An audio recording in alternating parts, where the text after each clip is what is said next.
Dafydd, I have to say, this is a very deserved tribute that you're having here now. There is an iconic series with Welsh whisky, Penderyn.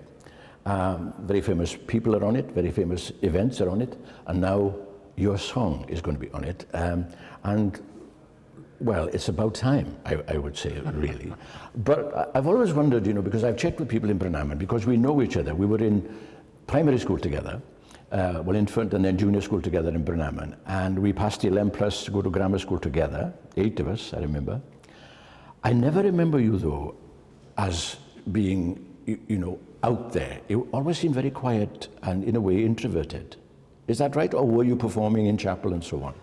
I was, but perhaps I'm a strange mix of a reserved person and an extrovert, you know, because I like being on my own. But I'm also gregarious. But I had, although I kept a low profile in Penderyn, I sort of blossomed during the Eisteddfod term. Yes. And I used to compete in many competitions in the chapel, Gibea.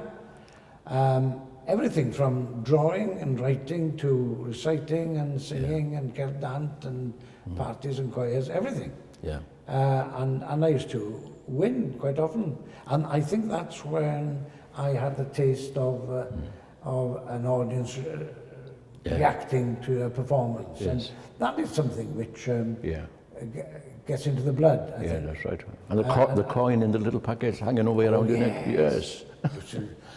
but generally speaking, outside the Eisteddfod culture, I was a very quiet little boy. And your father, of course, you know, who was a minister, he took a call to Llandudno from Penderyn, Gerard Jones, and I lost touch with you then, and many of us did, and then we came across you later. But I didn't realize until, you know, quite a few years that you had done a full course as an architect. And, you know, did you do a lot of work having qualified as an architect or not? No, I didn't. I came here to work in an architect's office near the distillery here, but in Colwyn Bay. I realized by then that I was not going to be an architect. In fact, the boss of the firm told me one day, I think you'll have to decide, Dafydd, do you really want to be an architect above everything else? And once he said that, I realized no. Because by the time I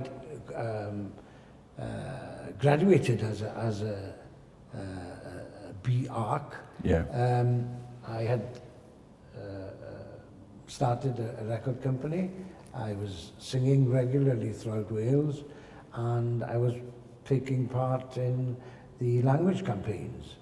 And those things took over my life. Yes. And there was no room for architecture. I hasten to add that there was no loss to architecture, but I enjoyed the course, and it does open your eyes to the world. Well, you wrote so many different songs in terms of the needs of people, the yearnings and so on, the relationships, but also there were protest songs in there. And I gather that you used some inspiration from people like Guthrie and Bob Dylan and so on, but also your songs were international in that you recognized the protest and the sacrifice of people, say, abroad. I have a CD in the car, and I've had it for, well, you know, well over the last couple of years in there, and there's Oscar Romero in there, and you recognize the sacrifice of people internationally. Oh, I think you have to be, even if you concentrate on your own locality, and in my case, on the Welsh language and Wales, you have to be aware of what's happening in the wider world, and you have to see it in the context of a wider world. And there's no use in, but you know, the saying popular in the 60s and 70s was think globally and act locally. I think that is more relevant today than ever, but it's only locally you can really act, but you've got to do it in a global context and in a worldwide context, and with the threat of, you know, climate change and so on, we have to think like that. But it's only locally that you can make your own contribution. Yeah. But I've sung songs about people who made the contribution in their own country, like Oscar Romero, Victor Jara, Nelson Mandela. I mean, people like that have inspired songs from me and, of course, many, many other people. Yeah. But I like the use Woody Guthrie, and especially Pete Seeger made of his songs. You know, I mean, his songs were about what was happening in America at the time. Yeah. But he used them as propaganda, but also entertainment, but also to urge his audience to join him. Yes. Next Saturday in Birmingham, Alabama. And I've used my songs in that way. I don't like the word protest songs, really, because it's too negative. You know? Yeah. I think songs are very positive and must be positive to be successful and must offer a way forward. Yeah. So, and that's where YMA O HYD comes in. You know, I mean, it's a positive song. Well, yes, it is, and getting more and more positive, I have to say. And of course, it's this tribute now, at last, because of this huge surge of interest and participation, really. And YMA O HYD, now, do you remember the occasion at all when this inspiration came to you? Because you were the boy on the biro, lone, you know, who had to find this message and find the words as they came to you. Well, it's interesting you ask, because I don't remember the situation, the circumstances of writing most of my songs, but I remember this one very clearly. The times were bad, you know, the 80s was a bad decade for Wales. Yes. And Margaret Thatcher was on the throne, and you had closing the pits and the mines and the factories, and everything was being squeezed. And we'd lost the referendum in '79, which was a huge blow, and we really felt under the cosh. And I felt that we needed something to boost our morale and our confidence. So we had 2 singing tours, Arlog and myself, in 1982 and then in 1983. And for 1983, I remembered what Gwynfor Evanson said. You know, we've been at this job of creating a new Wales as a whole country ever since the Romans left in 383, which is a long time before you were born even. Yes, but it's in the first verse of the song. So 383, and in 1983 I wrote this song, said, well, 1600 years have passed since Magnus Maximus has gone and left us, and somebody said, anybody who can stuff Magnus Maximus into a pop song is a genius. But anyway, he'd gone, 1600 years, and we're still here. Yeah. And YMA O HYD is a celebration of the fact that we've survived. You know, we've survived all kinds of things, and our own inadequacies as well. Yes. But we're still here. We still speak Welsh. We were still Welsh. Wales is still a country, and we go on from here. Yes. Now, those who, you know, were fully committed to the cause, if I can put it like that, would know the song very, very well. But certainly there's been, I know, a difficult word to find really, not a resurgence, but it's certainly been an uplift of interest. And it's now out there. Wrexham got it on more or less as their club song, and also, well, the Welsh soccer team and their success in the World Cup, which has been huge. But the number of people now singing it and interested in it, in the song and its message, dare I say, it's been like, you know, the gradual growth. You know, it's been like people jumping on a lorry, then the lorry becomes a juggernaut, the juggernaut joins a convoy, and there's more and more people. Oh, it's great to see. It's great to see. And of course, you mustn't forget the Scarlets. They've used... every time there's a try or whatever. Every time they convert. I remember talking to Stephen Jones many years ago and said, you missed too many conversions, I said.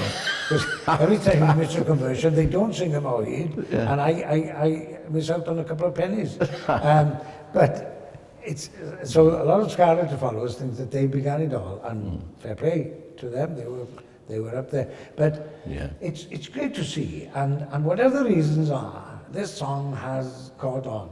Yes. And before the Austrian game, there was an element of risk. You know, what's going to happen? Yes. Me standing in the corner there, are they going to take any notice of me? God, the red wall came in on the first chorus, and the power of that singing threw me, you know, and that's why I cried, because it's an emotional song anyway. Yes, yes. You know, and when I sing, I often shed a tear. Yeah. But the power of the red wall during that first game was, and it changed everything about YMA O HYD. Yes. And now, everybody from the tots to they know it. 9, they're all there Yeah. for the song, and I'm very thankful. Yes. And now we can have a tot of whiskey with it as well. Well, certainly we can, really. I was just wondering whether you're going to get a white hat, because has the invitation come for you to attend Qatar when the boys go out to play? No invitation as we speak, anyway. And I'm not too keen on the idea, but the boys are there. Wales is there, so we have to take full advantage of the occasion to tell the world about Wales. Where we are, here we are. And here we are, Yeah. and we're a small nation. We're not going to run the world, No. but we've got a great contribution. Yeah, indeed. I often look at the people like Sweden and Norway, you know, and the peace prizes and so on that came out, and various other prizes that came out of Sweden and so on. They're not big either as countries, but they have a world influence. They have cornered that kind of market. Well, Roy, I believe the future of the world, and let's hope there is a future, and a peaceful future, depends as much on small countries as the large countries, perhaps more even, because we can concentrate on the positive things. We don't have designs on other nations, but we want to contribute what we can contribute. Yeah. Well, you mentioned the whiskey, of course, and this is why we're here. At long last, in the iconic series, one of the icons will be yourself, through your song, YMA O HYD, and I have to ask, are you a whiskey drinker? Yes. I'm trying to control it, but it's lovely. I've had a taste today. It's great. I mean, I'm a great admirer of the way Penderyn market their product, and it's another thing which has put Wales on the map, you know. And, of course. And everything we produce in Wales, you know, in any sector, can boost the character of Wales, the standard of Welsh product, and okay, yes, I'm glad to be there. It's an honour. Yeah, indeed. Well, many years ago, I got a scholarship. It must have been a bad year, you know, but I got a scholarship, and I went to visit schools in America to compare and contrast education systems as a head teacher. And there was a little confusion in the minds of some of the Americans I talked to, and some of them were daughters of the revolution from the independence from Britain was. They had confusion about where Wales was. They knew Scotland, they knew Ireland. But now that, over the last 20 odd years, has changed immensely. And certainly over the past 12 months, if you like, it has gone up like a rocket. And it's great to see the Welsh football team being more than just a football team, you know. I mean, they play for Wales. They play for Wales, which is a country with a history and a culture and a language, and all that is coming in together. Although many of the team, they don't live in Wales even. No. But they're Welsh at heart. It's in there. And they realise that they're playing for the supporters, but for everything Wales represents. And it's great to see. Yeah. And this is another step on the road. On the road.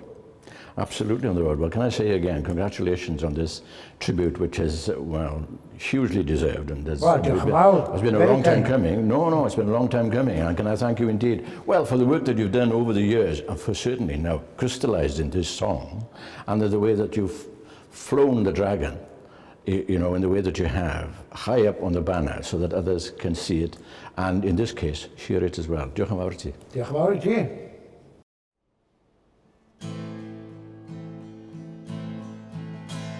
Dwi ti'n yn cofio Macsen, does neb yn ei nabod o.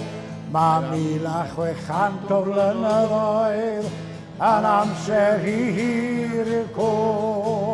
Oedd Magnus Maximus o Gymru yn y flwyddyn 303, a'n gadael yn genedl gyfan, a heddiw welen ni, dyn ni yma o hyd.